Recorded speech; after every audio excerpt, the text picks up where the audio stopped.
Welcome back. Your time now is 6:15. This morning we're opening the books on Austin Energy after the response to the historic ice storm just last week. Less than 100 people still without power. Actually, the number might be a little bit higher. We'll get into that in a minute. But while it's a huge improvement from the more than 200,000 outages we saw, it is leaving many to wonder what the utility company could have done differently. The auditors at openthebooks.com dug into the Austin Energy checkbook. CEO and founder Adam Andrzejewski joins us this morning. Good morning, Adam. Good morning, Allison. Adam, what did you and your team find out about Austin Energy and what could have been done to prevent the outages we had last week? Well, the city of Austin, you have a celebrated tree canopy. What that means is you have to maintain it, especially when there's a big ice storm once every decade. And so we took a deep dive into the line-by-line spending in Austin Energy as they disclose it online. And here's what we found. Less than 1% of their total budget was spent on tree trimming. So their total budget is $1.5 billion, yet they spent only $12.3 million on tree trimming. So if you take a look at their vendor checkbook spending, that was about $360 million. And $12 million on tree trimming is only 3.4% of their vendor spending.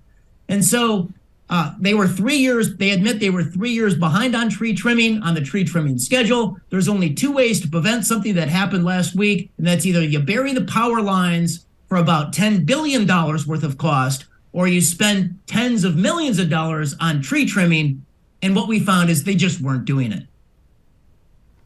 Yeah, we know that is an issue City Council is looking into. Adam, you're calling for a performance audit of the city contractors. What does that entail? So not only does the city leadership have to be held responsible for the ratepayer and taxpayer allocation of resources on tree trimming, but you got to hold the vendors, the tree trimming companies, accountable as well. So for the first time, breaking on your program, we break that down. So 11 out of every $12 was spent basically on two vendors, Asplundh and Wright Tree Trimming Services. And so the audit has to focus on those two companies. And what I would like to see is a map of the outages overlaid with where those two companies did tree trimming last year.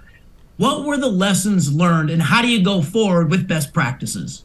Adam, can you put the amount of spending on tree trimming in context to other city services?